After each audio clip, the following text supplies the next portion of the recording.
welcome back. Today I would like to share you how to get standby mode on your older iPhone. This is my iPhone 7, you can see right here, and I should be able to have standby mode on my phone.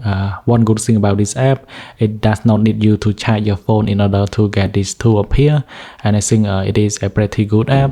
So all you have to do, just go ahead and download this app called Standby Us. So all you have to do, just go into the App Store, and then you're gonna go into search. You're gonna search for Standby Us. Just click on the search button, and then you're gonna find this app on the top, and make sure you download it.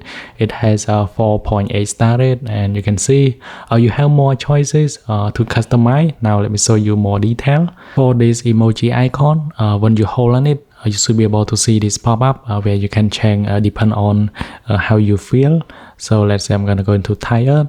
You're gonna find there is new option and new color for the clock. And thanks for watching. I hope you like this video. Then we'll see you guys in the next one.